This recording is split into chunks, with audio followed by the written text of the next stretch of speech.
Okay, good afternoon. I'd like to introduce our speaker or sharer this afternoon. He is an educational technology expert teacher. Let's say hi to Sir Angelo Joshua or Sir AJ Ramos. Good afternoon, Sir AJ.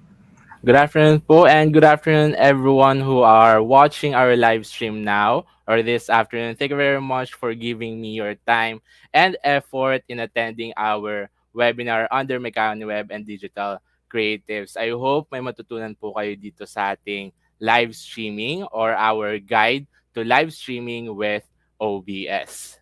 Let's have it. A guide to streaming with OBS or Open Broadcaster software. Some of you may have heard OBS before, especially when it comes to live streaming. Yes po, marami pong gumagamit ng OBS ngayon ever since nagkaroon ng mga online platforms like Facebook, YouTube, any other platforms sa social media po. A lot of people became interested on doing their live stream. Most people today, they use Facebook and YouTube for live streaming. But some people, especially those who are techie na tinatawag natin, they do have this platform or software that they use for their for their streaming purposes. OBS po ang gamit nila. Some of them do use Streamlabs. I do recommend using Streamlabs as well. But for today, OBS po muna tayo matututo. Okay? So OBS stands for Open Broadcaster Software. And in this tutorial or in this video po, you will learn how to use OBS as much as possible. Especially, let's start of course with the very first part, which is yung parts ng OBS and the definition of OBS. Saka na po muna siguro yung live stream because setting up your OBS is the very most important part of doing your live stream. Okay? Kahit na malakas po ang internet natin at okay ang live natin, kung hindi natin na-set up ang OBS natin, what the viewers will see will be very different with their experiences. So let's begin.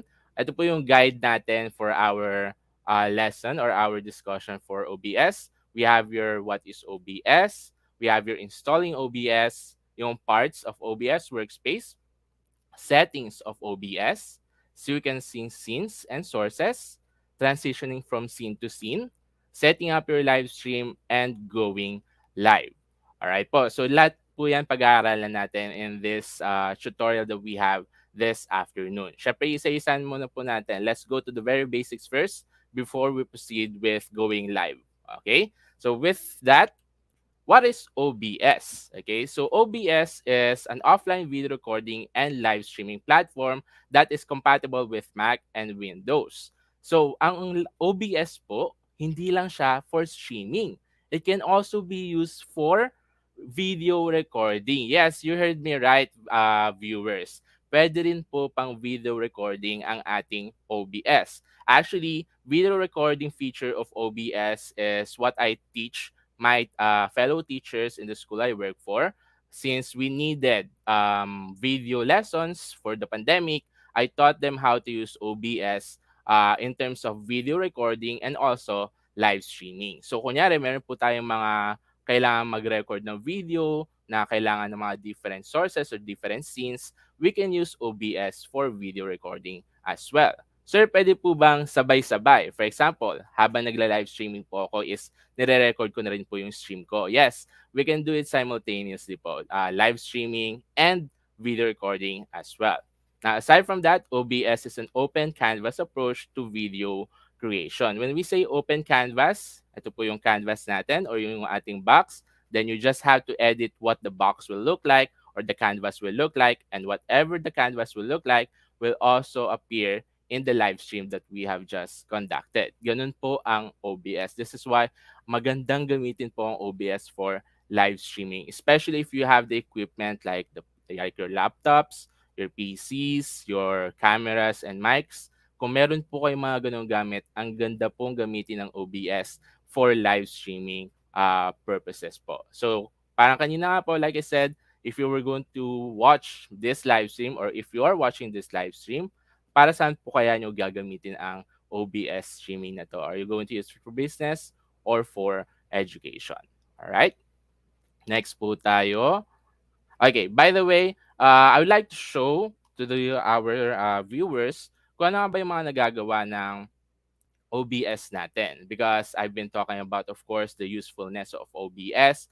But let me just show you a sample of what I've done so far with my OBS skills. So, ito po yung video file na present ko sa inyo. Hopefully, you find out kung ano yung importance din talaga ng OBS or live streaming in any social media platforms.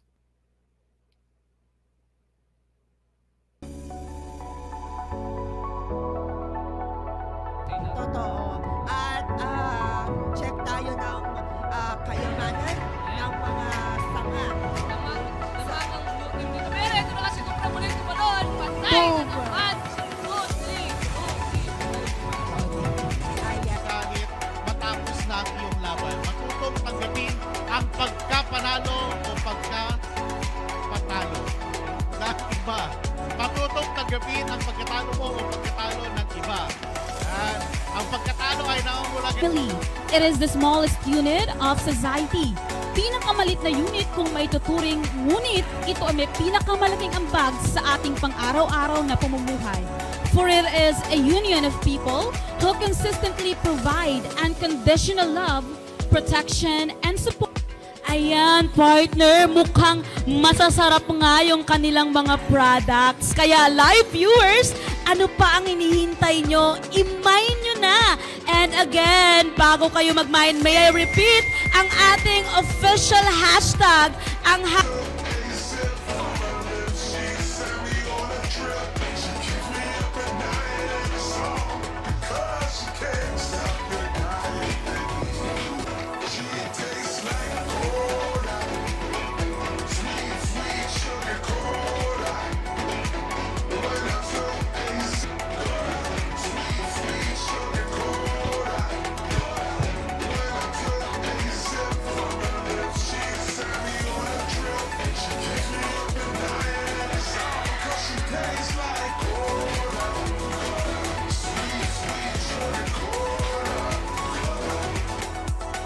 Isang pagpalang umaga, Pilipinas.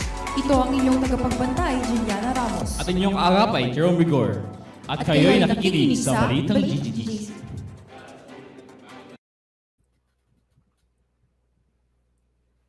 Okay po. So those are examples of how I use OBS for this past 2 years. I have been using OBS for 3 years now, and most of it due to school purposes po ang paggamit ko ng OBS natin. So you can see that OBS or this platform or this software is really helpful in the online world, not only for educational purposes, but it can also be for your business, can be for pageants, and many other things that you can think of. Medyo malawak po talaga ang pwede nating paggamitan ng OBS natin. So as tech enthusiasts and producers, nasa sa inyo po yan paano natin gagamitin si OBS for syempre, for our purpose or needs. Alright po?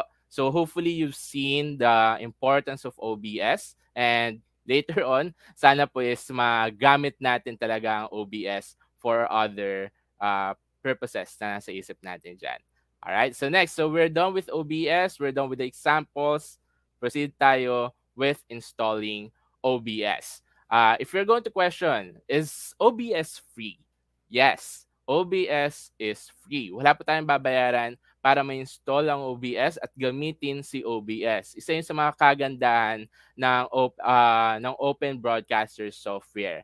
No charge talaga siya. Free na free. You can use every detail or every feature of OBS. Siyempre, nasa imagination na rin natin po kung paano natin siya paano natin siya i-edit or paano natin siya gagalawin. But like I said, installing OBS is free. Wala po tayong babayaran. Kung may babayaran kayo, pag may nakita kayong link, then that means that's not a real OBS. So in the screens po, provided na rin kung saan yung link, kung saan natin siya pwedeng i-download. So just go to obsproject.com. Then you can just download it either in a Microsoft operating system, MacBook, sa mga mayayaman na may Mac, or Linux po, just click on download installer, and madali na lang din po yan. Just click on the file that you just downloaded and it will run smoothly on your laptops or on your devices. However, tip ko lang din po, based from experiences in using OBS, you do need quite a fast laptop and a powerful laptop, but not so much. Kasi yung laptop ko naman po na nasa i3 lang siya, 8th gen, tapos may NVIDIA processor naman, kayang-kaya naman ng OBS. However, depende pa rin po kasi yan sa dami ng ipapakita nyo dun sa OBS natin. When I say dami ng ipapakita, how many medium or media is installed or is part of your OBS. Kung marami po kayong videos and pictures na nilalagay sa OBS ninyo, then that means it needs more power, it needs more computer power para maging smooth yung live ninyo. But kung simpleng live streaming lang like a camera, that's it, and audio, kaya-kaya po yan ng OBS and ng laptop ninyo. Okay, so again, it depends upon how many media do you have in your OBS, kung gaano ka-smooth or gaano karami, ka-powerful yung laptop or PC na gagamitin ninyo. Okay, so again, installing OBS is free. Wala po kayong babayaran dyan.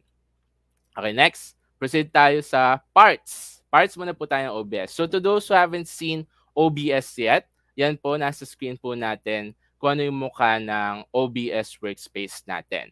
So wag po kayong magugulat or matatakot sa mukha ng OBS workspace natin. Okay, mas complicated pa po dyan yung ibang workspace na nakikita natin. At least sa OBS, simple tools lang ang nakikita natin like your scenes, your sources, your audio mixer, controls, and other things. So isa-isayin po natin yan so that you know where to locate those tools, where to find those tools, and such po. So first part is yung scenes natin, highlighted by the color red. So it's found the very bottom part, left, yes, left side kung nakaharap ako sa laptop ko, left side of our screen, scenes po. So scenes are like channels. Diba? Pag sa TV po, when you click on certain channels, yung next channel or previous channel, parang ganun po yung scene. So every scenes, pwedeng iba-iba yung pinapakita nila.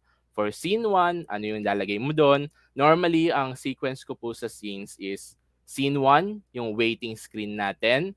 Scene 2, yung mismong discussion maybe if you're going to use it for educational or for other messages or videos, pwedeng yun yung scene 2. And then scene 3, yung discussion nyo na mismo or yung mismong live nyo na. And then yung fourth scene is the end credits or yung ending na video na ipapakita niyo for your live stream. So I do use scenes a lot. So ang tip ko lang din po, if you use scenes later on, keep it short, keep it quiet, keep it konti lang po. Keep it only a few. Kasi pag mas marami po yung scenes natin, we tend to have this parang ugali po na nalilito na tayo sa sobrang dami ng scenes natin. That's one thing that I have experienced before in my in other live streams that I conducted. The more scenes kasi, the more naguguluhan tayo kung saan yung susunod. So, which leads me to my next tip. Rename your scenes. Pangalanan po natin yung scenes natin. Kung ano yung scene na to, para saan yung scene na to. It's always better to rename the scene so that you know what you're clicking. Okay? So that's scenes. Next, sources natin highlighted by the blue color. Sources natin is like the ingredients or elements of the canvas. Ano ba yung mga shapes? Ano ba yung mga images? Ano ba yung mga videos and medium na ilalagay natin sa scene 1 natin? So like I said before, if ang scene 1 nyo po is just the introductory video, so ilalagay nyo sa sources mamaya kung ano yung introductory video nyo. So later on, papakita ko po step by step on how to insert now those medium in your sources. So next, yung audio mixer natin highlighted by the green color. So if you have audios in your live stream, mostly may audio naman po talaga tayo regardless kung anong purpose man yan. Of course, we need to hear our speakers, our audiences, or our video. So lahat po ng audio natin can be seen in the audio mixer. So you just have to know saan dyan sa mga yan yung gusto mo i-adjust na audio. Because sometimes in live streaming po, we do tend to have this problem sa audio, and to know how to fix your audio, you have to know where your audio is. So to know where it is, nasa audio mixer lang po yan. Basta if you have problems with your audio, always check the audio mixer for settings and for troubleshooting. So that's the next part. Next is controls natin. So as the name suggests, dito po lahat ng controls natin from the start streaming, start recording, mga studio ano natin, settings, lahat po 'yan diyan natin makita. Lahat ng kailangan baguhin sa ating OBS, especially settings like bitrate, canvas size, camera, and audio, lahat po diyan sa controls natin makikita. And lastly, we have your live or edit view. This live or edit view is where you will see the outcome of your live stream.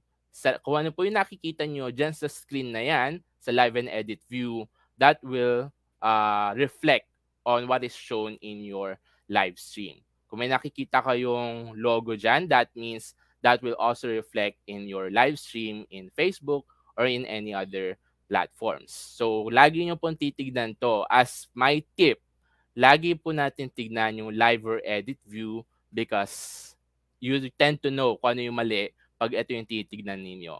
Kasi po, there were some instances in my part din as a streamer, sometimes I forget to look at this. Yung pala, wala na pala akong nakikita yung mga audiences ko in my stream kasi nga nakalimutan kong i-check yung live or edit view ko.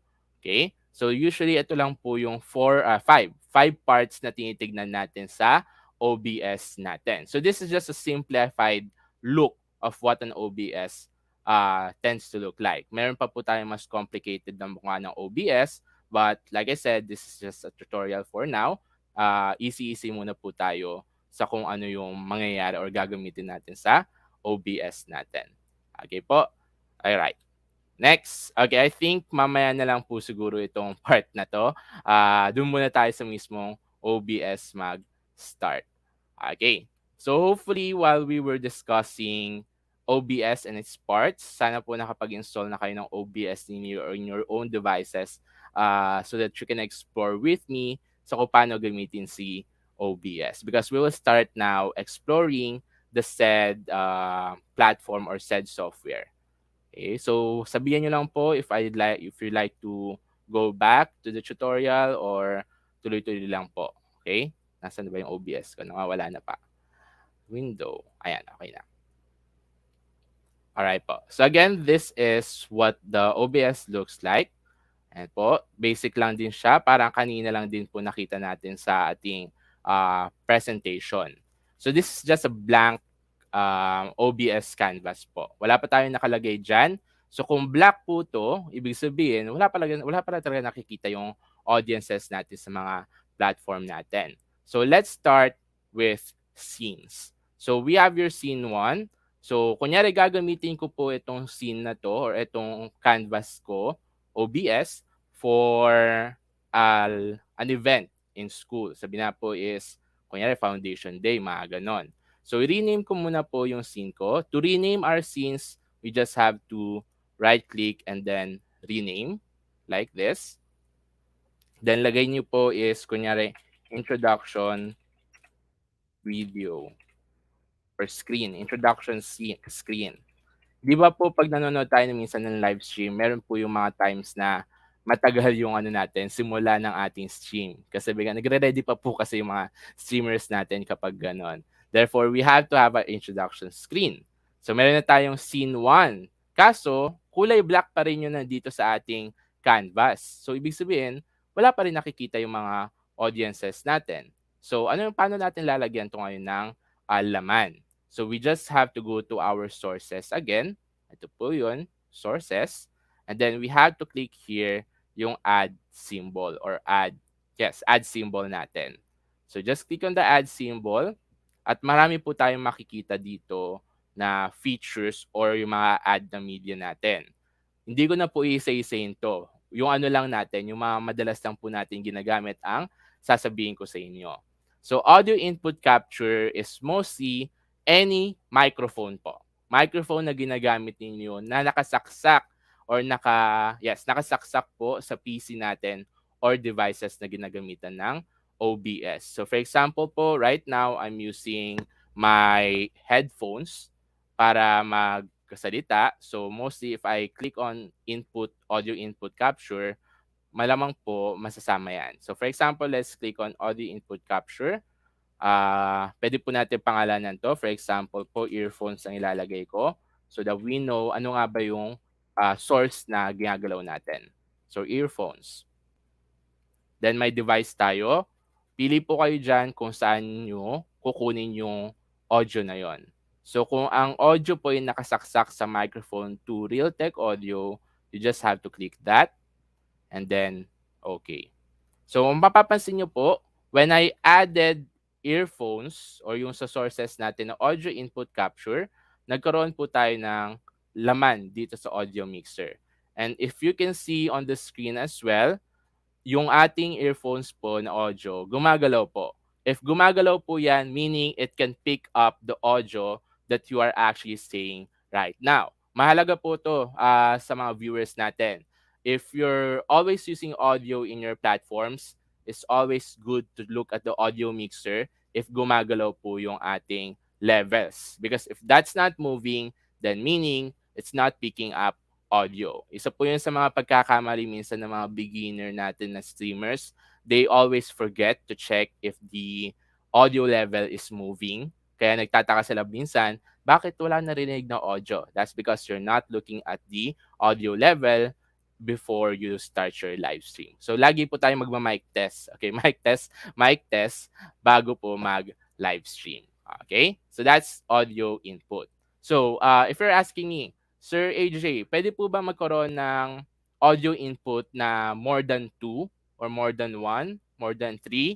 Yes, pwede po tayo magkaroon ng audio input na mas marami pa talaga sa dalawa o tatlo. The problem here is you do have to find some technology to incorporate with your PC. When I say technology po, you have to buy this. Pwede pong pa-switch yung camera ko so that they can see what I'm holding.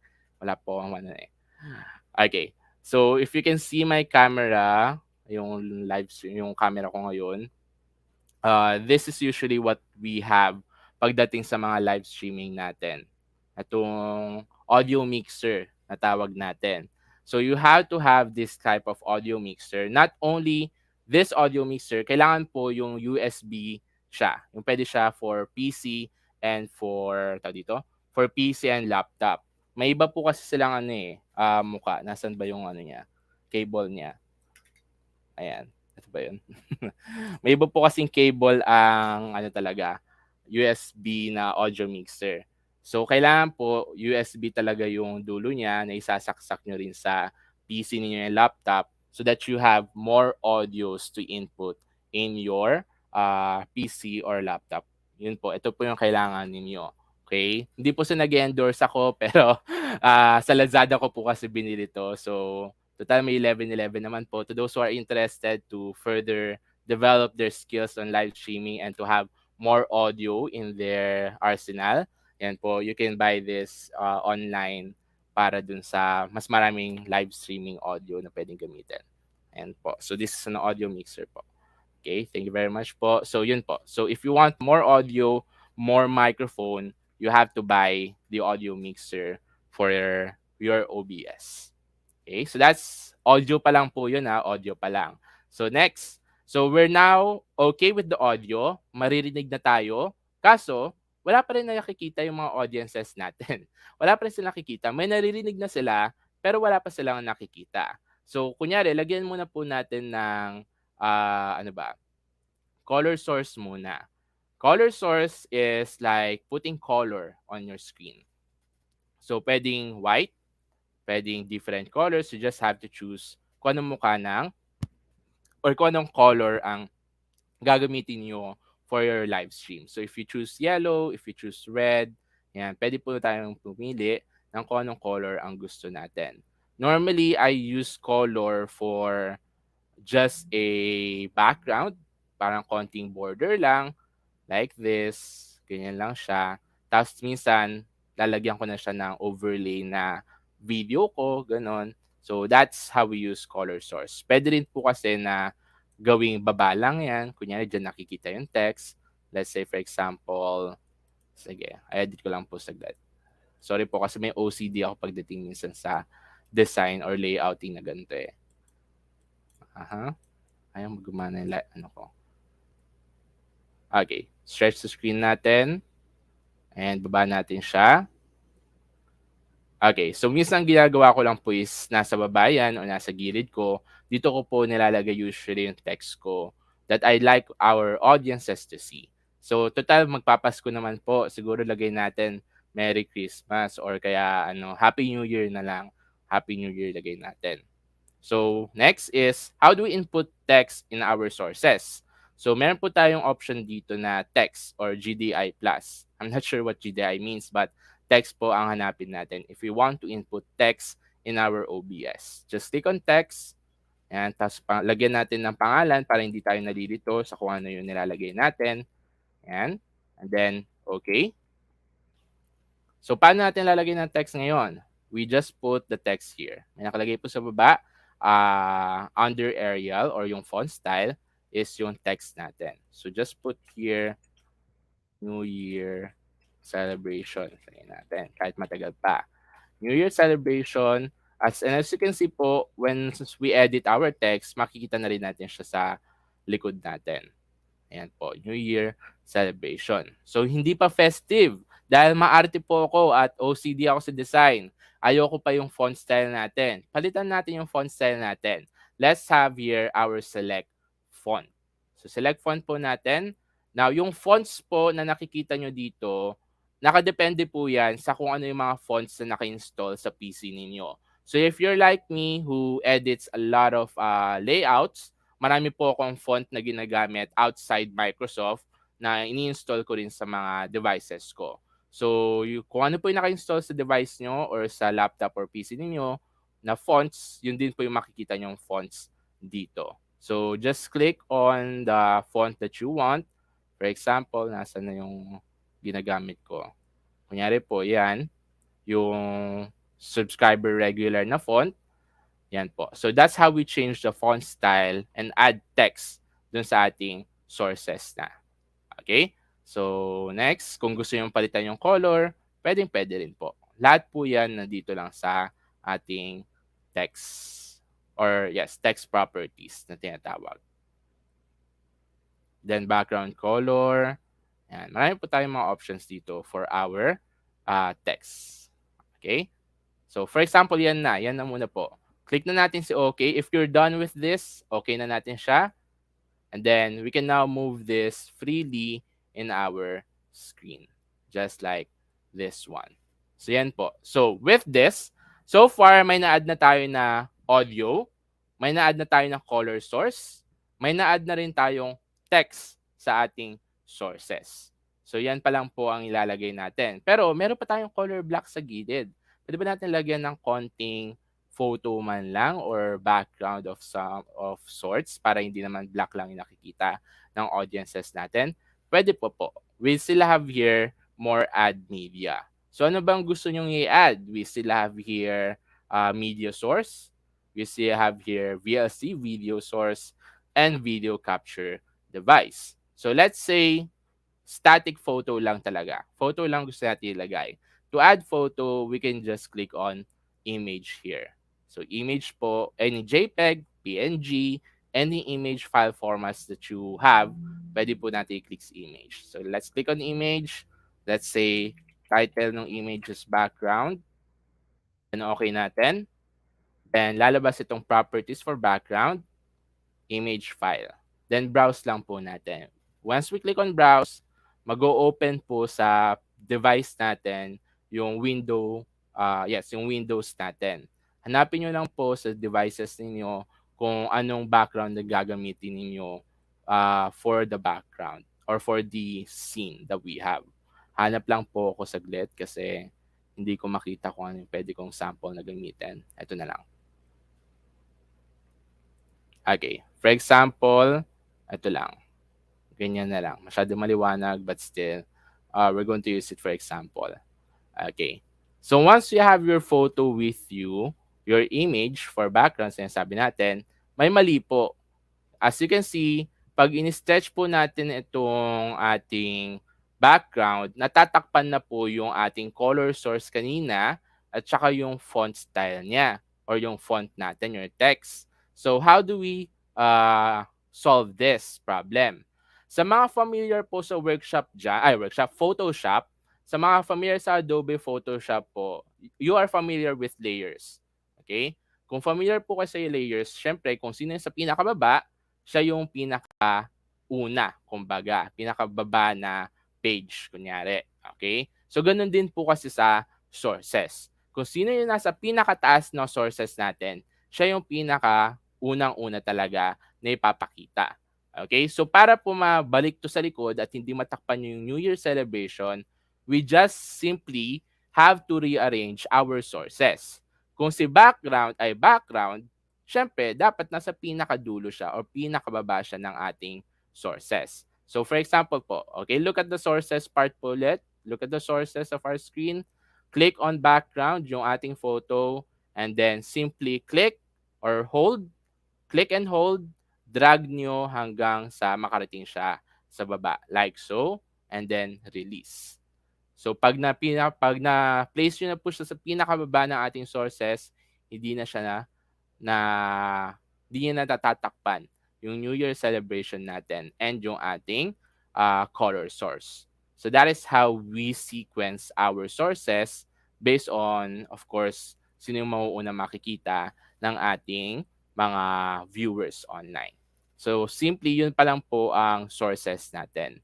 So lahat po ng element na ilalagay ninyo regarding your channel or scenes, dito po sa sources yon. Photos, images, text, lahat po yan, under yan ng sources. So, like I said po kanina, the more sources you have on your scenes, the more powerful your laptop needs to be or PC needs to be. Kasi kung mas marami po talaga yung media na nilalagay nyo dyan, medyo mahirapan po yung PC natin na huminga. Kaya hinay-hinay lang din po na maglagay ng mga media sa ninyo, sa devices niyo or sa OBS ninyo. Right? So, yan pa lang po ang natin. Lagyan pa natin ng isang text siguro. Let's add one more text. So, add text ulit tayo. Just click on the add feature here. Add. Tapos, text. We'll start now. Lagay natin. Then, lagay ulit natin text.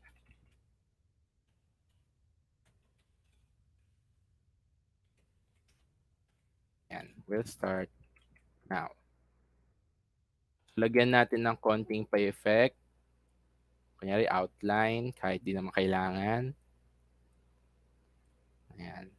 Tapos, pwede natin lakihan yung outline niya just to see yung text. For example, ganyan yung starting screen natin. So, again, viewers, kung ano yung nakikita nyo ngayon dito sa ating screen, that is what your audiences will see in your live stream. Ito yung live or edit view natin. Okay? So, always look at this for viewers so that you know ano yung nakikita ng viewers natin on their devices. So, that's scene 1. Scene 1 pa lang po to. Okay? Ano yung next scene natin? Now, to add another scene to our OBS, we simply have to click another dito sa scenes natin. Ito po sa left, tama ba? Lower left corner ng ating screen, itong scenes. Click ulit po tayo ng add. Tapos, rename ulit natin yung scene 2. So, let's say the scene 2 is where you will see now your audiences or kayo. Your speaker pala, sorry. Is where you will see yourself, the speaker, in your live stream. Okay? So, for example po, ano ba? Streamer, lagay natin. Ikaw yon. Streamer view. Yan. Streamer view. So, sir, bakit nawala po yung Nawala po yung mga sources na pinaglalagay natin kanina sa introduction screen. Mali pa pala yung spelling ko ng introduction. Bakit ba't nawala yung mga sources na nilagay natin sa introduction scene? Because lahat ng sources na nakikita nyo dito is only for the introduction scene. Hindi po natin yan dadalhin hanggang sa streamer view. But we can do a copy-pasting effect of our screen or our sources in this introduction scene. we just simply have to highlight yung mga gusto nyong gayahin. For example, the color source, yung New Year, color source, and earphones. Yan. Kung gusto niyo lang po silang gayahin ulit, you just simply Control C and then Control V. Okay? Copy-paste lang din po talaga ang gagawin natin. So again, if you like to copy yung mga sources na to, okay, just highlight yung mga gusto mo i-copy, like so, yung New Year, color source, and earphones, highlight, then Control C, go to streamer view na scene, and then go to sources, just Control V. Ayan na po. So, nadala na natin yung New Year celebration na effect natin dito sa streamer view. Okay? Pero, babalik ulit tayo. Wala pa yung mukha ko dyan. Gusto ko makita ko sa stream ko. Okay? So, what we're going to do here now is to add now your video capture device. Medyo natakot nga lang po ang gamitin yung video capture device ko kasi baka mawala ako dun sa StreamYard na gamit namin. But still, I'm going to try for you. So let's have your video capture device. Ano nga ba kasi ang video capture device? To all our viewers out there, the video capture device is your web camera or any camera that you're using connected to your device or your laptop and PC. So kung ang device nyo po is meron tayong dalawang webcam, you can choose from one or two na webcam na meron kayo. Sadly, I can't have two webcams right now. Ang webcam na ginagamit ko po is for a live, but I'll try to see if magagamit natin siya. So just click on OK.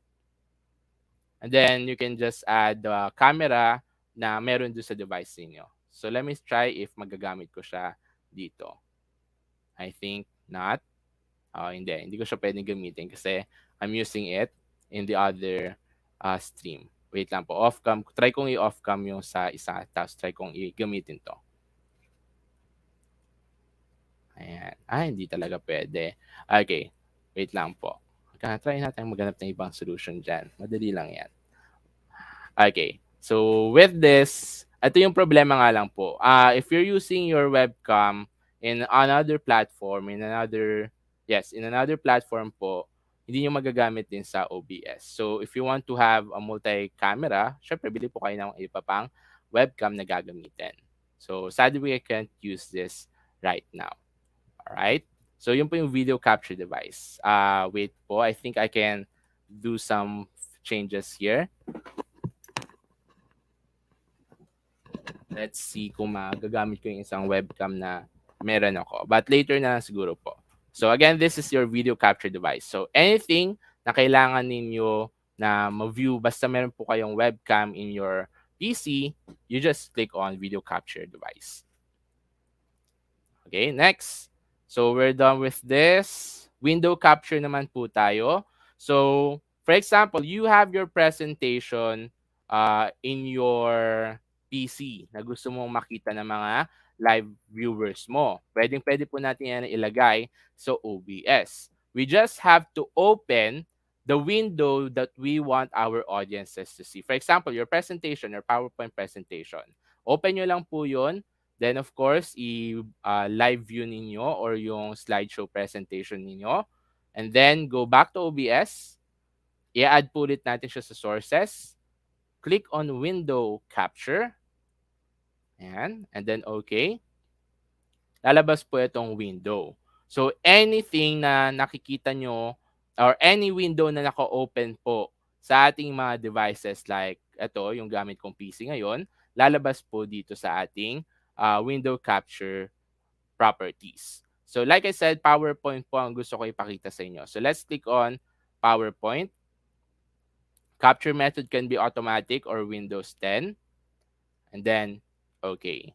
So yan na po yung ating presentation na kanina na ginagamit ko. So pwede nyo siyang ipakita sa mga live viewers ninyo. So ang problema pa rin po natin dito is nasasapawan yung New Year celebration text natin sa baba. So again, to remedy this problem, we just have to click and hold window capture, then drag mo pababa sa pinakababa. And that's it. Yun po yung ating window capture present. So, ang problema nga po, makikita nyo medyo may black sa gilid. Okay, so we can just adjust this like that po. Ayan. Ayan. hanggang sa mag-fit siya dun sa ano natin, sa window natin. In this part po, kapag may mga videos and images tayong ini-edit pagdating sa OBS, we have to be very picky. May OCD lang po siguro ako pagdating sa editing. Pero you have to be very perfect with this minsan po. Like so. Ayan. So, ganyan po usually ang ginagawa natin pagdating sa window capture of OBS. So, window capture is done. Ano pa ba? So, hindi natin nalalagay. Okay, audio output, usually hindi ko na po ginagamit to. I only use this for gaming. Sa mga gamers po natin dyan, especially if your phone is connected, yung parang aux cord niya. Yung aux cord niya nakakonect dun sa audio input din ng ating PC. Then yan po, magagamit nyo yung audio output dyan para marinig ng mga audiences natin yung sounds na nanggagaling dun sa game natin. Okay, sadly, I can't do that as well. Mas, ano na kasi, advanced na po kasi yung mga ganong klaseng techniques. Maybe someday, pwede ko ipakita for gaming purposes naman yung OBS natin. So next, we also have your display capture. Sa display capture naman po is what is shown in your screen or monitor. So let me just show you what it looks like. Yan po yung display capture. So kung ano man yung lumalabas sa monitor ko po, yun din yung nakikita sa OBS natin. So maganda pong gamitin ng display capture if you have more than one monitor that you're using in your PC. Especially for gamers out there na talagang maraming monitor na ginagamit din. You can use this para yung isang monitor mo is for streaming while the other monitor is used for your games. So, ito po, pwede natin gamitin yung display capture for that. Okay? Next, what else? We also have your image slideshow. Image slideshow po is, as the name suggests, image sa slideshow. Isa slideshow lang niya yung mga photos na papakita, na gusto niyo ipakita sa audiences. So once you have your image slideshow here, always play even when not visible. Yan, slide mode, automatic. Kung gusto mo automatic na next na yung mga photos natin, just choose automatic. But if you want to be manual, yan, pwede natin i-manual yan. Then fade, ano yung transition natin from picture to picture? Is it fade, swipe, or slide? Then time between slides, transition speed is 7 seconds, and then we also have your 8 milliseconds naman. Okay, ano ba yung, paano natin lalagay yung ating mga photos? Ito po, pinakababa, image files. So let's check kung ano ba yung mga add nating files. So just click on the add. So kapag may nakikita po kayong add button like this, add button na ganito, just click on that at mag-a-add yan sa mga OBS natin. So add files. Ayan. Ano ba? Ano ba pwede kong gamiting photos dito? Ito na lang po siguro. Ayan. Okay. So this is now your photos. So automatic na po yan na nagna-next. So this is very helpful if in business purposes. Then for online selling. So kung may mga pictures po kayo ng mga products ninyo that you want your audiences to see at ayaw mo nang nina-next siya, you can just select image slideshow for audiences to see on your screen. Ganun po. Ginamit ko po itong feature na ito back in my live streaming din na may online selling kami doon sa video kanina. Hindi ko na nine-next yung mga images sa mga products na binibenta namin, but I just use that image slideshow para makita ng mga viewers namin kung anong mukha ng mga products na binibenta. Okay, hindi ko na kailangan i-next because mas marami pong trabaho yun sa inyo as part of the streamer if you're going to have it manually. So, automatic na po yung sinet ko dyan. So, that's image slideshow. Okay, ano pa? Media source. Okay, media source tayo, one of the very most important feature then of the sources. So, sa media source natin, if you have a video that you want to see your audiences, just go to media source, then local file, click on browse. And then, lagay nyo lang po yung video na gusto nyo ilagay. For example, this is the video that we're going to watch in the stream. Open. Then, nakaloop po ba? Gaano kabilis yung media source natin? Mabilis? Mabagal? Pipili po kayo dito sa settings natin. Then, once you have the settings okay, click na natin si okay. So, there you go. Yung ating video kanina. Ayan. So, baba ulit natin siya. Ayan. So, in this particular part po, as you can see, the audio mixer added one audio again. Yun po yung nakikita natin dito. Kanina, earphones lang ang nakikita natin na add dun sa ating audio mixer. Pero ngayon, may dadagdag tayong isa. And that is now the media source. Okay, this is where renaming your sources will be helpful. Paano ko po sinabing helpful ang pag-rename ng media sources? Because sometimes, as a streamer who uses a lot of medium, medyo nalilito po sila kung saan dyan yung audio na dapat nalang galawin. So, dapat, pangalanan po natin siya. So, rename natin yung media source. Saan na siya? Ayaw gumalaw. Ayan. Rename natin siya. Right-click, then rename. Lagay natin video to watch para alam natin. Video to watch.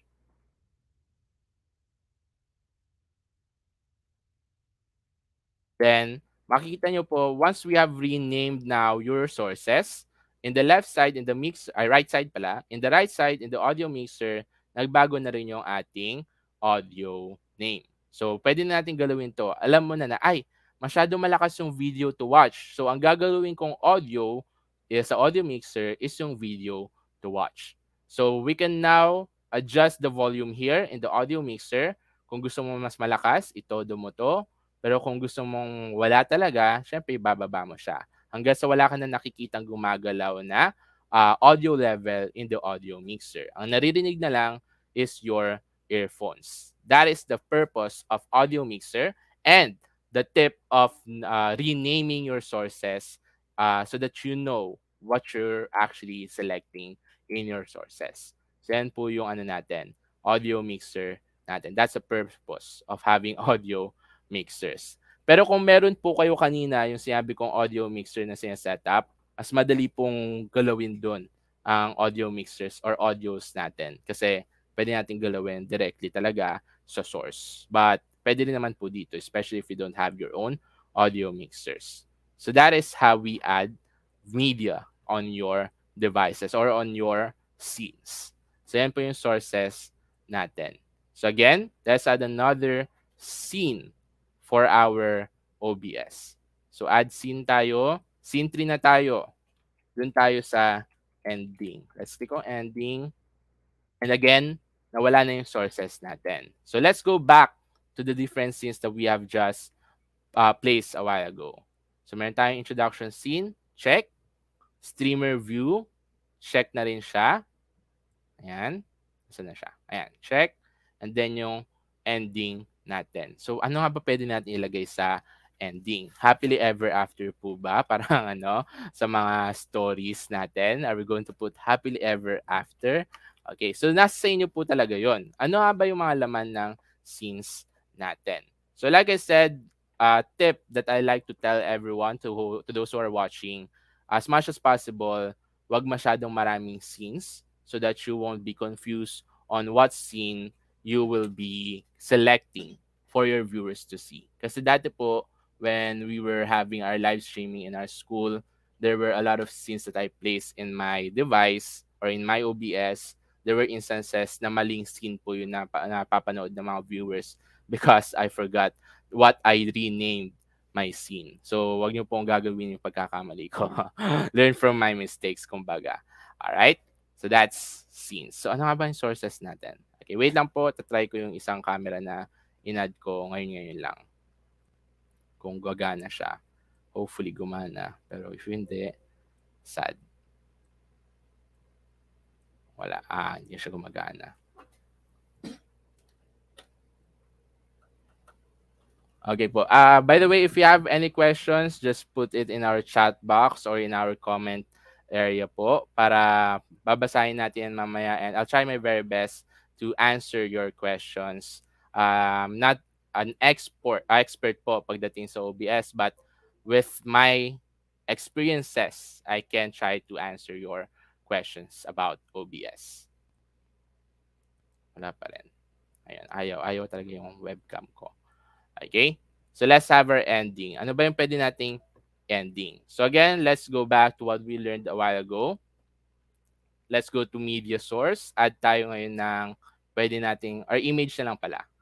Let's go to image. Let's add another background that we can use for the ending. For example, ito na lang po. Ayan. Ay, nakikita nyo po kanina, nire-right click ko siya. Tapos, pumipili ako ng transform kung uh, fit or stretch to screen. Ano po ba pinakaiba? So, listen very well po for those who always puts images in their OBS. Fit to screen is, yan po, talagang isisiksik niya na yung ratio size ng image dun sa canvas natin. Okay, sadly, buti na lang po 1920 yung size ng photo ko and 1920 rin yung size ng canvas ko. Okay, next. So yeah, that is fit to screen. Ang stretch to screen naman po natin kasi is pwede natin siyang ganyanin. We can stretch our images to fit and the space that we want them to fit. That's the difference between fit to screen. Sa fit to screen po kasi talaga, kung anong ratio ng ating photo, hindi niya talaga gagalawin. Ganyan talaga. Okay, hindi natin siya may stretch, hindi natin siya pwedeng baguhin ng shape. Ganyan na ganyan talaga yung magiging mukha kapag fit to screen. But, if we right-click, transform, and then set stretch to screen, pwede natin siyang ganyanin. Pwede natin siyang adjust na mag-stretch talaga siya to its limits or what. Okay? So that is the difference between fit to screen and stretch to screen. Okay? Ano pa ba? Meron pa ba ako nakakalimutan na part or ano? Yung iba po, I'm not going to teach it to you now because these are very complicated sources. Maybe if may extra time po tayo, I'll try to show you what does the other sources do. Okay? Pero that's the basic po of our scenes and sources. Okay? Sir, meron po kayo nakikita siguro sa mga sa mga production teams like ABS-CBN, GMA, and other TV broadcasting teams po na marami silang nakita sa natin, sa mga screens nila. Kumbaga, ang daming camera na tinitignan nila sa isang screen po. Okay, meron pong ganun dito sa OBS. And I always use this, or I use this kapag marami po akong camera na wino-work along with my PC. Okay, there was an instance in my live streaming before na nasa 4 na camera po ata ang gamit ko noon during live stream, and all of the cameras are pointed in different subjects. Yun po yung sa mga naging hirap ko noon during the live stream. But I did this technique, kung ano ginagawa nila minsan sa mga TV shows natin na maraming angles, tinry ko po yung ginagawa nila, and I was able to achieve that kind of level na parang nasa nasa broadcasting room talaga ako na dami ko nakikita mga camera sa isang screen, ang daming scenes. We call that the studio mode. Sa studio mode natin, viewers, it lets you see what's the next scene and what is the scene being showed into your live streams. Okay? So to access studio mode, just go here. Sa right side ng settings natin, we have here studio mode. Just click on studio mode and you will see yung ating live or edit view na divide siya into 2. What's the difference between the studio mode and the normal one? Sa simple po na ganito, in this one live or edit view, kapag nag-edit po kayo ng ating video or ng ating text like this one, pag ginagalaw nyo po yan, nakikita rin ng mga audiences natin na gumagalaw yan. Okay? Anything you do on this screen will be reflected in our live stream. So, kung kunyari po, biglang nagbago, ay mali yung spelling ng New Year. Ganito pala dapat. Makikita ng mga audiences. Yan. When you edit the will start now, yan. Nasaan na? Pag in-edit po natin yung will start now, tapos nilagay nyo is welcome. Sorry. As you type po, makikita din ng mga audiences or live viewers natin na nagbabago din yung text. That's this view. Yung single view lang po. Pero, pag naka-studio mode ka, like this, mapapansin nyo po, when I click on the scenes, may isang hindi nagbabago. And that's the program. The preview screen, dito sa left side ng screen po natin, the preview window or screen lets us show what's the next scene that will be shown in our live stream. Ano yung susunod na ipapakita natin sa mga audiences natin. While the program is what our audiences are seeing at the moment. Ito po yung magandang ginagamit sa OBS din because you are able to see what's next before actually uh, letting your audience see it. So maganda po to lalong-lalo na sa mga camera natin. Pag may mga host, mga ganyan, you can cue them that will start in 3, 2, 1. Saka mo po i-click yung transition natin. Like so. Ganun po ang nangyayari sa amin kapag may mga live stream po kami sa mga schools, especially if we have host in this segment. I always cue them kung magsisimula na ba yung part nila, are they going to end their scene. So, nata-timing po namin mabuti kung paano sila papasok sa mga live stream namin. So, this is actually my tip to those who are watching our live stream. Try to use studio mode so that you can time perfectly your live stream, especially if you're working with hosts and with other people inside your studio or in your live stream. Ganun po. Okay, so again, kunyari ending na, let's click on transition. So saka lang po pupunta siya sa scene na nasa preview if we click on transition or fade. Ayan po. So that's the power of studio mode. Isa po yan sa mga tip ko sa inyo.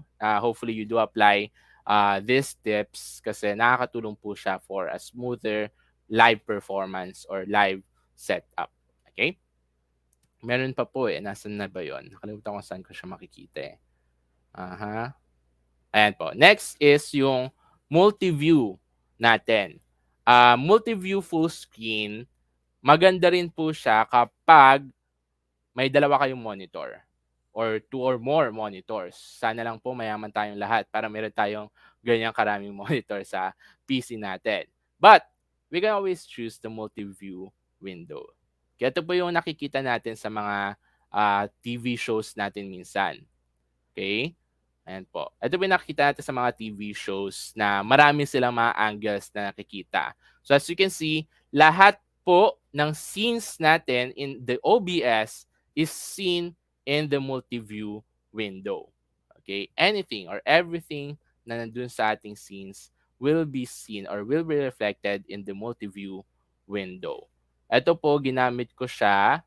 I forgot when I used it. Ginamit ko siya nung 4 na camera ang gamit ko na iba-iba ang angle, iba-iba yung setting so that I know kung kailan yung setup, kailan yung naka-zoom, kailan yung widescreen, kailan yung mga kailangan makita ng audiences natin and such. I think hindi siya nakikita dun sa ano natin.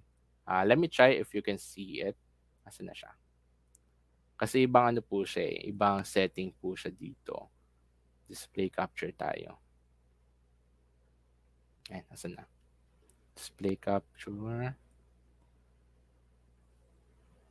Ayan. Hopefully nakikita nyo na po siya. Ayan. Ito po yung nakikita nyo kapag sa mga TV broadcast natin. Yung daming mga nakikitang channels, ang daming nakikitang scenes, dami nakikitang angles ng ating TV show. Ito po yung ginagamit nila nun. So again, I used this when I had 4 cameras in my PC para mas nalalaman ko kung anong magandang scene ang pwedeng i-present sa mga viewers. Kung yung naka-zoom ba, kung yung tawag dito, yung out of shot or mga audiences natin or yung mga tao sa backstage, yung mga ganun po. So, the more cameras we have, the more pwede po natin gamitin si multi-view. It's much better if we use multi-view if we have more sources and more cameras. Okay? So, yun po yung ano natin, scene natin or yung multi-view. So, again, ito po is studio mode. Alright? So, yun po. I think I've discussed so far is yung scene sources. Alis ko muna yung ano, display capture. So, we're done with introduction. We're done with the scene, sources, and audio mixer. Punta tayo sa scene transitions. In the scene transitions, viewers, actually have a lot of options here. But ang tip ko po sa inyo, if you can keep your transitions simple, especially kung meron po kayong mga lower specs na laptop or devices, much better po. Ang priority natin dito is yung smoothness ng live stream natin kapag slow po yung laptops or PCs natin. But if you do have some gaming PCs or laptops with you, yan, pwede nyo pong gandahan talaga ng bongga-bongga yung mga ano ninyo, transitions ninyo. Kasi kayang-kaya po yun ng devices ninyo. But for those who have slower laptops and PCs, I suggest keeping it simple po so that your live stream will be smoother for your audiences. But you can use this, for example, add move. So, pwede natin baguhin yung mga settings po dito ng ating transitions. Exponential, is and out, transition, cut siguro. Try natin. Ayan. So, ito po yung example ng transitioning natin. So, kung kanina, fade lang ginamit natin, this time, we're using move. So, ako po, when I use transitions in my live stream, dinidepende ko po yung transition based on the topic or theme of my live stream. Kung about po sa gaming, yung transition ko is mostly for gaming or will look like for gaming, for fun. Ito, medyo quirky yung transition niya, and so on po. So, you can choose a lot of transitions here. You just have to be very creative. Be creative on how you set the settings, viewers. So, eto lang po. Ano nyo lang yan? Galaw-galawin nyo lang po hanggang sa makuha nyo yung gusto ninyong muka ng transition ninyo. Ayan po.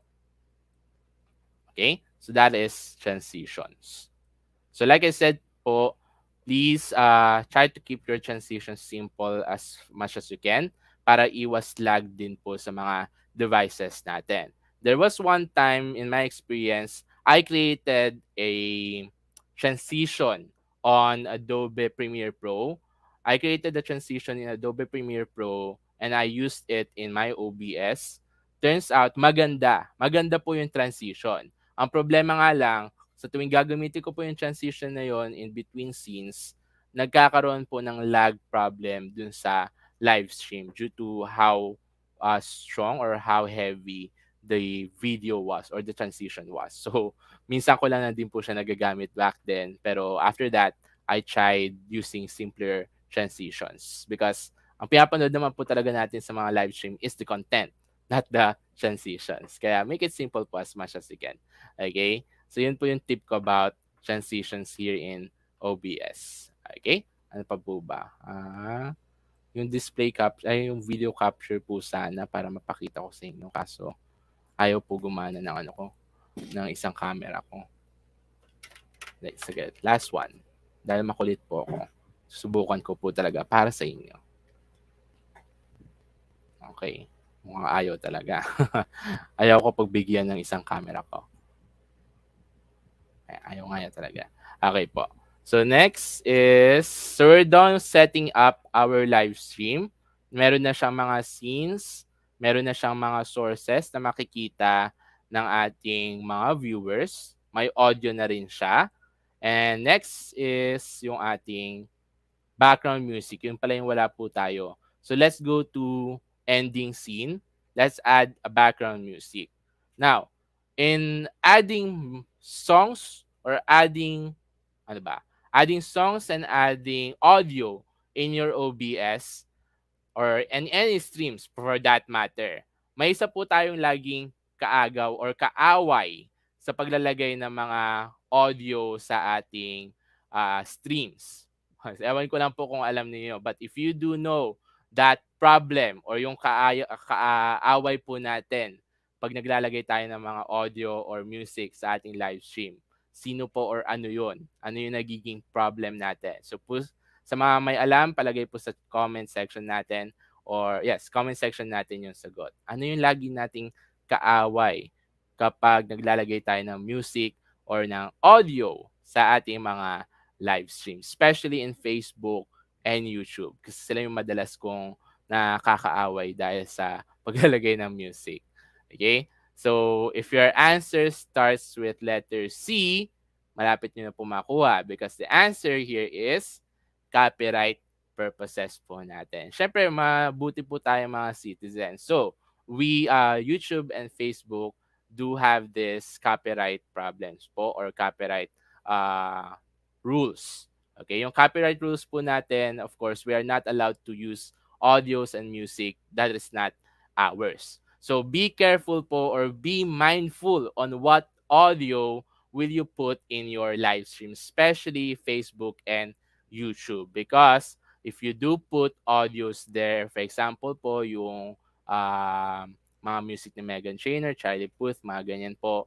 Once Facebook and YouTube hears those songs, pwede po nilang i-stop yung live stream ninyo or i-cut yung live stream ninyo hanggang sa hindi na po kayo pwede mag-live stream for that day. That's one of the problems that we had to face when we had our first live streaming kung saan po ako nagwo-work. So, dun ko lang po nalaman yung mga ganon. Tapos, after that, what we did was change some of the tones of the song or kami na po mismo yung kumakanta ng mga songs na yun at yun po yung nilalagay namin sa live stream namin. So, pag kayo po yung kumakanta, originally made po yung mga music ninyo or songs ninyo, wala pong problema dun sa Facebook and YouTube. So, if you want to put some songs on your live stream, I suggest either you sing those songs or find someone to record those songs. Or better yet, hanap po kayo ng mga non-copyrighted music on YouTube or in any other platforms that we have out there. Marami po. Just have to search non-copyrighted music. Usually, nagwo-work po yon kasi nilalagay ko po yun sa mga live streams ko. So, let's have an example of this. Nasaan ba yun? Okay po, wait lang. Masyado kasi ako maraming audio na ginagamit. I forgot kung saan ko na siya nilagay. Sorry. Okay, for example po is yung mga open broadcaster software, broadcasting sounds, sound effects, mga ganyan. Just search on YouTube yung mga ganong klaseng music. Okay, non-copyright background music. So sadly, you can't hear it right now due to the settings that I have for the live stream. But like I said, para iwas-iwasan po ang pag-end ng live or copyright purposes, just use non-copyrighted music. Mostly kapag hindi po sikat yung kanta, yan, mas lesser chance na pwede pong gamitin niya. Mas lesser chance na makaka-copyright yan ng Facebook or ng YouTube. So that is OBS scenes and sources, audio mixer, scenes transitions, and yung controls natin. So hopefully, to our viewers po, you know how to set up your OBS now, especially when it comes to sources. Suggestion ko po is you try having it on your own accounts or social media accounts. Practicein nyo po na kayo-kayo lang at matututunan po pong gamitin talaga yung OBS natin. Now, I think let's move on to the next part is the setting of your live stream. Paano po natin ipapalabas to sa ating mga social media accounts? So, once you have edited now your sources, you have edited your scenes, okay na siya, it's now time to move on to your Facebook live stream. Ang ituturo ko po ngayon is Facebook live stream because it's much easier than the other platforms we have. I have tried YouTube and Twitch live stream before, and compared ko po yung tatlo, yung Facebook, YouTube, and Twitch, mas madali po mag-live sa Facebook. However, mas marami rin pong rules si Facebook na kailangan natin tignan. So let's try posting this OBS Studio or OBS Live sa ating Facebook account. Okay, so stop ko lang po yung screen ko. Then, let me just show you my setup here. Nasaan nga ba yan? Sorry. Where is it? Present, share screen, window. Ayan. Okay. So I have here my Facebook account. What you're going to do here is go to your Facebook account. You will see there live video. Okay, live video. Click lang po natin yan. And then we can see here yung welcome back AJ, ganyan po. And then go live. Pwede po kayo mag-create live video event, kumbaga schedule your live so that your friends will be able to see your schedule. But for now, let's go with go live. Sorry. So select natin si go live. Ayan. And tayo mo kung mabagal at ang internet ko. Ba't ganon? Ayan. Go live. And then, here at the very bottom part, may makita po tayong select a video source. It's up to you what you're going to use. But since we're using OBS, pwede po kasing dalawa eh. Pwedeng webcam. Kung yung may webcam kayo sa devices niyo, you can choose that. But, if you're going to use OBS as your streaming platform, click on streaming software. And then, copy nyo po yung stream key. Mahalaga po na alam nyo yung stream key. But hindi mo po kailangan i-memorize. Okay? So just copy the stream key such like this. Yan. Copy nyo lang po siya. Then, once you have copied, you have to go back to your OBS. So again, I'm going to stop my screen. So nakopy na po natin yung ating Facebook o yung ating stream key. So next natin is yung ating OBS. Nasaan na naman yung OBS ko? So we have to go back to our OBS. Ito na naman po siya. Studio mode lang natin siya like I said a while ago. So once you have copied your FB stream key, go back to OBS, go to settings, go to stream, service. Anong service ang gagamitin natin? We're going to use the Facebook service. Okay, kung wala yung Facebook Live, ayan, meron naman yan. Facebook Live, click natin sa Facebook Live. Just space or Control V yung kinopy natin kanina na FB stream key. So again, just paste the FB stream key here. Apply. Then, okay. So, nag-start na ba yung live stream natin sa Facebook? Hindi pa po.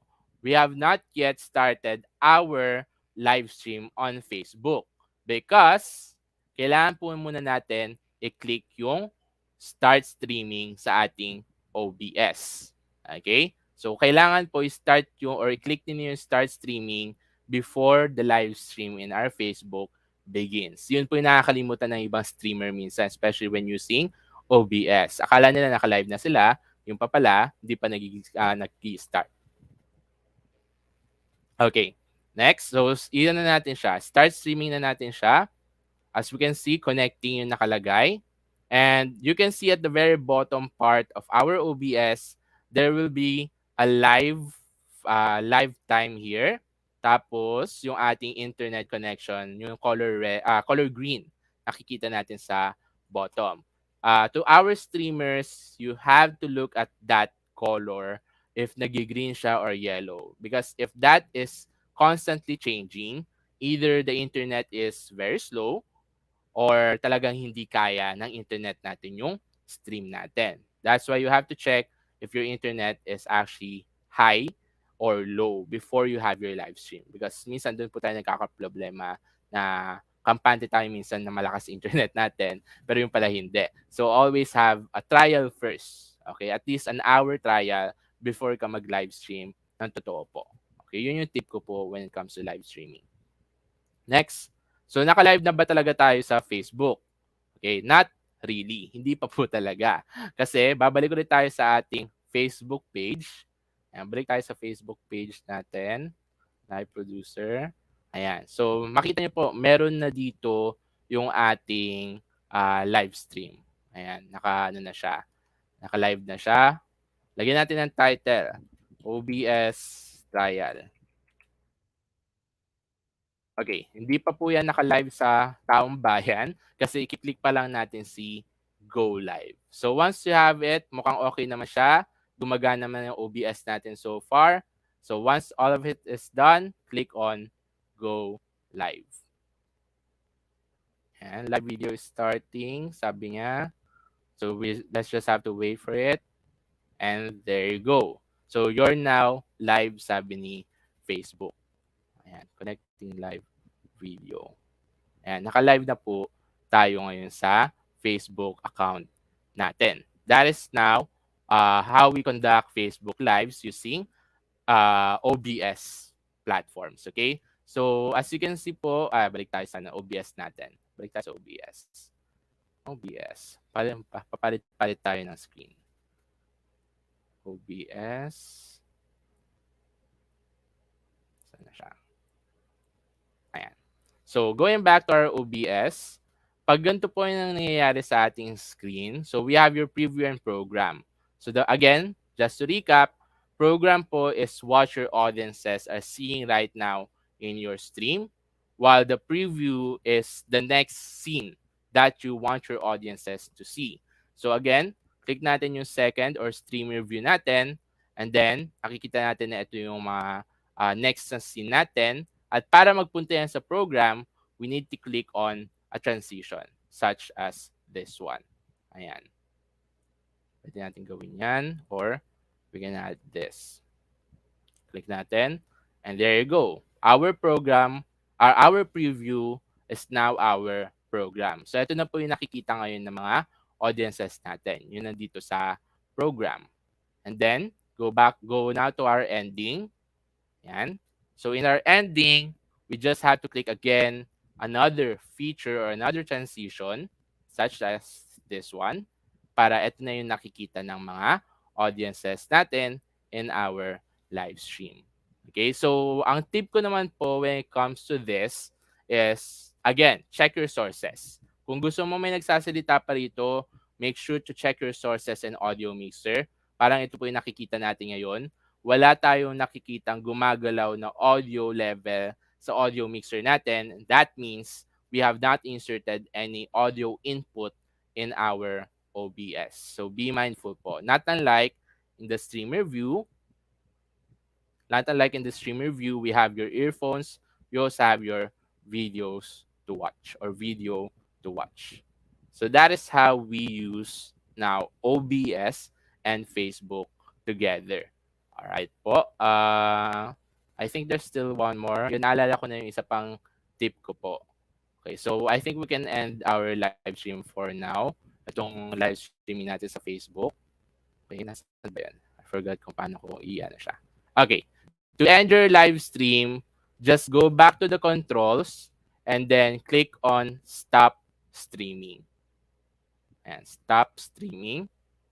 Ayan, automatic po yan. Pag nag-stop streaming na sa OBS, pati sa Facebook po, titigil na rin siya. So, all-in-one na po. You can just control everything on your live stream dito sa OBS. Okay? Yan po. So, again, another tip pagdating sa pagla-live using OBS and Facebook. Ito yun. So, ayan po. Now, according to speedify.com, the following is a guide to quality and bitrate for what you can pull off based on your speeds. Kaya po check natin sa live streaming yung bilis ng internet natin because nakasalalay po doon yung quality ng ating live stream. So, if you want to have a 1080p and 60 frames per second video or live stream, your bitrate should be 4,500 to 6,000. Tapos, if you want to have a 720 pixel and 60 frame per second, your bit rate should be 35 to 5,000 kbps. Okay, a running speed test will help determine the amount of internet that you have to dedicate to the stream. Remember, you need to allocate some internet to the game so that you don't lag while streaming. Ito po kasing uh, stream na 'to, itong tip na 'to, galing po siya sa gaming, website. Kaya sabi niya, kailangan po mag-ano ng game, ang internet para sa game. But that is also one of my tips. Kung meron po kayong mga iba pang ginagamitan ng internet ninyo while you are doing your live streaming. For example, nagzo-Zoom kayo and then yung Zoom na yon is ginagamit nyo rin for the live stream, mag-aagaw po talaga ng internet sources yung dalawang yan. Yung iba mapupunta sa Zoom, sabi mo na yung Zoom mo 100% 100 pa yung participants. So ang dami rin kailangang data nun or internet nun. So mag-aagaw-agaw po ang internet for Zoom and internet for your live stream. Kaya po may mga nakikita po ako live stream minsan na kapag may Zoom, Google Meet na share screen nila sa mga viewers nila in their live stream, medyo bumabagal po yung stream nila kasi baka mamaya nag-aagaw pala ng internet yung Zoom and yung OBS. That's one thing na napansin ko din po when we also did those kinds of experiments in our live stream. So, yun, nagawan pa ng paraan, binabaan ko yung OBS ko para mag-leave ng internet para dun sa Zoom and Google Meet na share namin sa mga viewers namin. So, that is how this works. Okay, ang hindi ko pa muna explain sa inyo is paano nyo ba siniset to? Yun yung nakalimutan ko sabihin sa inyo.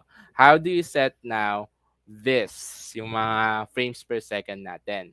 Okay, before going live, you always have to set your OBS first, yung settings na sinasabi natin. So let me show you how I set my OBS. Sorry. Okay, so go to the controls or yung settings natin like this. Click natin yung settings and then go to stream or output. Go to output and then i-advance natin. Advance output mode. So meron tayong dalawang settings po, viewers. We have a setting for streaming and for recording. If you're going to use OBS strictly for editing, for streaming, ito po yung mga ginagamit nating settings. Okay? So we have here AMD, NVIDIA. Ano nga ba yung mga graphic processor ninyo? If you have graphic processors on your PC or laptop, mas maganda gamitin yung mga to. Okay? So ako, I just go for a VC encoder, such as this. Quality preset ko is balance. Constant bitrate. I suggest always use CBR. Constant. Kailangan po kasi constant. Pag variable bitrate po kasi, alam mo po yung mga instances wherein a live stream changes from low quality to high quality, tapos low quality na naman, tapos high quality na naman. That is what we call variable bitrate. Okay? O yes, variable bitrate or VBR. VBR adjusts your internet speed or yung quality based sa kung gaano kalaki or gaano kabilis yung internet ninyo. So kung biglang bumagal, bababa din bigla yung internet, yung quality ng video natin. But when we use constant bitrate, kung ano lang yung sinet natin na bitrate, yun talaga yung target niya for your OBS. So yun po yung mga natutunan ko while I was using OBS for my streams. Next, di ko na ginagalaw itong mga to.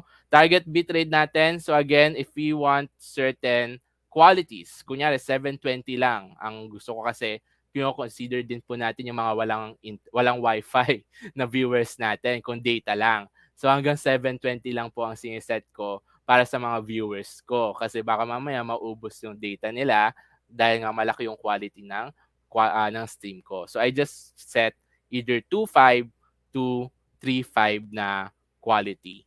Okay, hindi na ako tumataas siguro ng 5,000. Yun na po yung pinakamataas ko siguro. 5,000 na.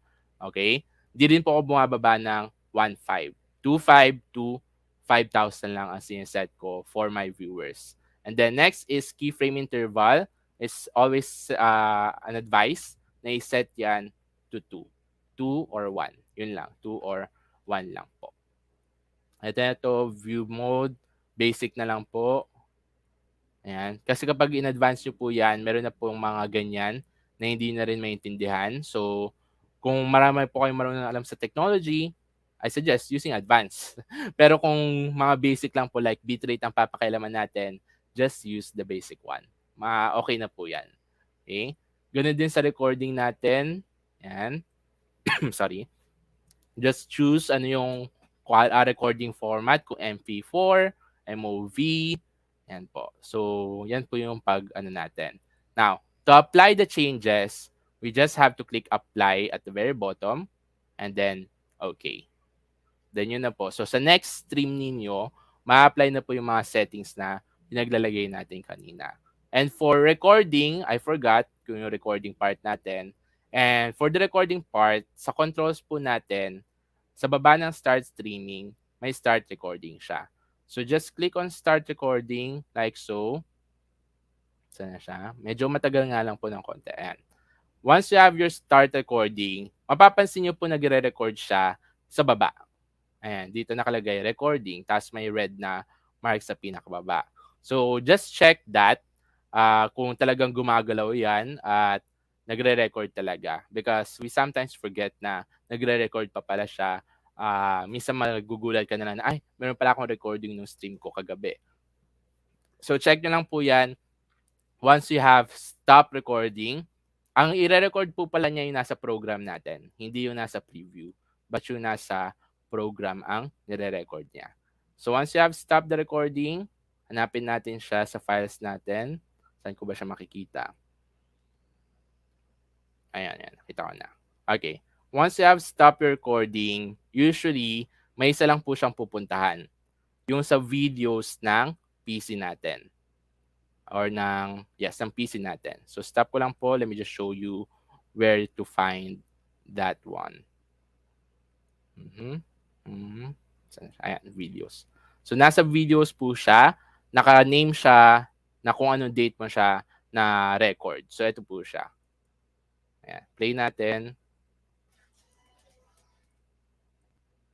Play natin siya. Iba pala yung ano ko, na-share screen.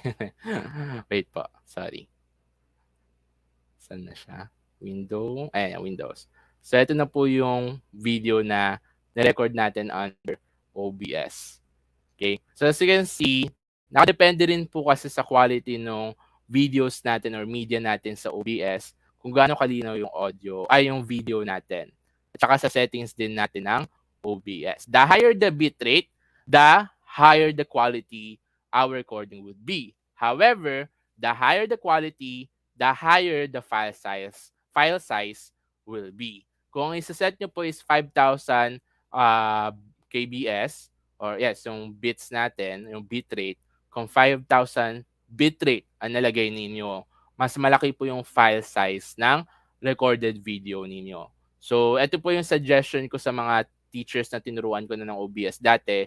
If you're going to use OBS as your video recording platform for your lessons, I suggest babaan nyo yung ating bitrate para pag view on YouTube yung mga lessons niyo, hindi ganun kalaki yung data na mako-consume ng mga bata when they watch it. Ganun din sa mga viewers ko minsan. When I add some recorded videos, I try to my best na babaan lang yung settings so that when they view my videos, hindi ganun kalaki sa data yung makukuha ng mga panonood nila ng videos ko or ng streams ko. So yun po yung mga tips and tricks ko regarding OBS. Yeah, thank you, Sir AJ, and have a wonderful afternoon po. Thank you po. Again, thank you very much viewers for watching and putting on effort in learning. Bye po. Thank you everyone.